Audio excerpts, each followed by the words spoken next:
Chers frères et sœurs, le Seigneur Jésus-Christ. Voilà. Aujourd'hui encore, nous allons continuer notre apprentissage sur l'Esprit Saint.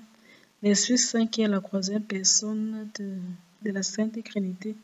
Dieu en trois personnes, Dieu qui est Père, qui est Fils et Saint-Esprit. Dieu le Père, le Créateur du ciel et de la terre. Dieu le Fils, le Sauveur du monde. Et Dieu l'Esprit Saint, consolateur, le Paraclet, l'Avocat. Celui qui nous enseignera tout et qui vous rappellera tout. Alors, les charismes ici sont à différence, à ne pas confondre avec les dons et les fruits. Je l'ai déjà dit. Les dons de l'Esprit Saint, ce que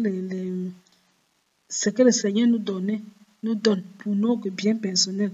Les dons, c'est la sagesse, l'intelligence, le conseil, la force, la science, la piété, la crainte de Dieu. Il y a 7 dons de l'Esprit Saint. Les charismes ne sont pas à confondre avec les 12 fruits. Les fruits, c'est les attitudes que l'Esprit Saint, les qualités ou attitudes que l'Esprit Saint nous amène à défendre. On parle de nos 12 fruits. La charité, la joie, la paix, la patience, la longanimité, bonté, bénignité, mansuétude, fidélité, modestie, continence, chasteté. Maintenant, les charismes, quand on parle de charisme, les charismes, c'est quoi? Jamais il y a plusieurs charismes. Mais pour faire simple, nous allons tirer des charismes. Nous allons les classer en 3 catégories. Les charismes, c'est grâce, les charismes sont les grâces divines que le Saint-Esprit donne aux croyants, nous donne à nous qui croyons en Dieu, pour servir l'Église et le monde.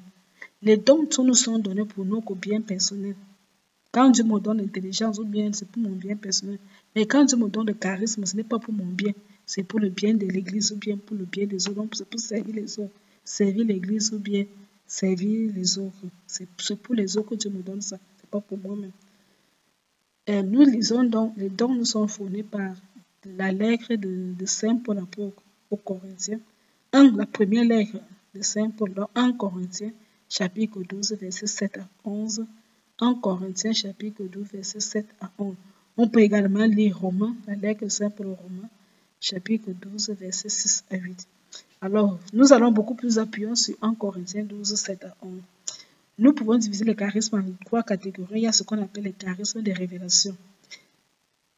Et il y a ce qu'on appelle les charismes de puissance. Et il y a ce qu'on appelle les charismes de la parole.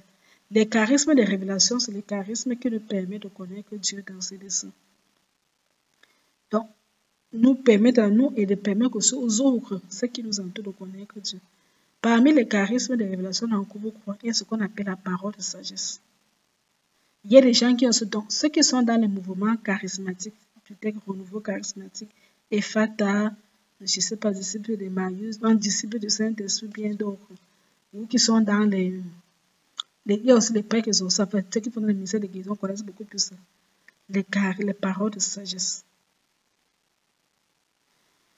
C'est aussi la parole de connaissance et le discernement des esprits, c'est très important. Quand il y a un problème, c'est quel esprit qui parle? Quel esprit qui parle? Les charismes de révélation. Deuxième forme de charisme, ce qu'on appelle le charisme de puissance. Dans le charisme de puissance, ce sont les charismes qui nous permettent de manifester la puissance de Dieu. À travers les charismes de puissance, nous allons continuer les actions missionnaires de Jésus. Jésus nous l'a fait durant son ministère. Parmi ces charismes, on trouve ce qu'on appelle la foi. Il y a des gens qui ont une grande foi qui permet de déplacer les montagnes. Il est sûr de Dieu. Il est sûr de sa foi en Dieu. Rien ne les prend. Tu te demandes comment quelqu'un peut avoir la foi comme ça.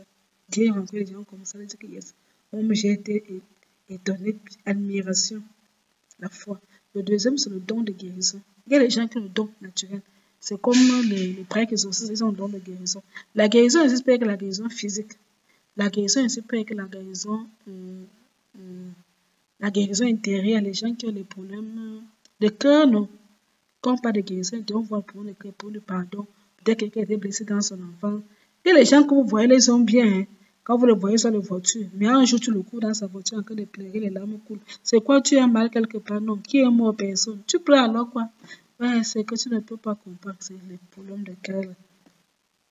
Ils ont été blessés. Enfin. Il y a aussi la guérison spirituelle qui va dans le domaine de la délivrance, l'exorcisme. Voilà. Donc, don de guérison, quand on dit don de guérison, c'est la guérison de capacité de guérir quelqu'un, que ce soit sur le plan physique. Il y a les gens qui, comme Jésus m'avait ce don. Jésus a guéri les malades, il a guéri les paralytiques, les lépreux, la femme qui avait le dos coupé, la femme qui avait les hémorragies et tout ça. C'est le don de guérison. Le don de délivrance, il faisait l'exorcisme. Il y en a beaucoup de gens qui ont ce don-là. Il y a aussi le don des miracles. Jésus avait ce don-là, il marchait sur l'eau. Il avait ce don. Il marchait sur l'eau, il parle à la mer écoute, il multiplie les pains, il nourrit 4 000, 5 000 hommes. Voilà. Élie aussi, le prophète Élie avait aussi ce don. Il avait aussi le don des miracles. Il y a beaucoup de prophètes aussi dans la Bible qui avaient ce don, le don d'accomplir des miracles. Il y en a beaucoup. Il y a des gens comme ça dans la vie qui ont le don. Donc, ça on appelle dans ça les charismes de puissance, dont la foi, la guérison et les miracles. C'est les charismes qui permettent de manifester la puissance de Dieu. Par là, nous continuons les actions de Jésus. Les actions de Jésus. La troisième catégorie, les charismes de la parole. Ce sont les charismes qui permettent donc de communiquer les messages de Dieu. Parmi eux, on retrouve ce qu'on appelle la prophétie. Quand on dit que quelqu'un est prophète, c'est quelqu'un à qui Dieu peut révéler un dessein. Comme je sais que Jean l'apôtre était un prophète parce qu'il communiquait les desseins. Comme Saint Jean-Baptiste était un prophète, il annonce. Il y a les prophètes comme ça dans la Bible. Il dit quelque chose et cela va se réaliser. La prophétie. On sait quand quelqu'un est prophète, quand ce qu'il a dit se réalise plus tard. Il est bien avec des choses que Dieu peut dire. Et il est certain, c'est peut-être qu'il voulait punir quelqu'un en fonction de son mauvais comportement. Si la personne se convertit, Dieu annule. Mais on sait jamais quand on voit que c'est une prophétie, quand la prophétie se réalise. Ensuite, nous avons les charismes de langue, les langues, parler en langue, le don des langues, les hommes doivent parler en langue. Là, vraiment, les églises ouvrières, c'est leur domaine. Ou encore les groupes charismatiques, c'est vraiment leur domaine là-bas. Et puis, il y a l'interprétation des langues. C'est un peu dire, quand tu parles en langue, tu parles à Dieu, parce que personne ne comprend pas. Mais celui qui veut parler aux hommes va parler, il faut qu'il y ait un interprète. Dans ce charisme, par exemple, je donne l'enseignement, il y a des gens qui sont doués pour l'enseignement. Ils sont vraiment doués pour l'enseignement. J'ai déjà vu les pères comme ça, quand ils enseignent, tu dis que non, papa, vraiment, je m'incline. Ils ont le don de l'enseignement, le don de transmettre la parole, d'expliquer aux autres la parole de Dieu. Donc, c'est un peu ce qu'on prend sur le don, les charismes du Saint-Esprit. Donc, on ne pouvait pas les croire. Les charismes de révélation, la parole de sagesse, la parole de connaissance, et discernement des esprits, les charismes de puissance, la foi, le don de guérison, le don des miracles, les charismes de la parole, le don de prophétie, le parler en langue et l'interprétation des langues. C'était tout pour aujourd'hui. Que Dieu vous bénisse abondamment. Jésus.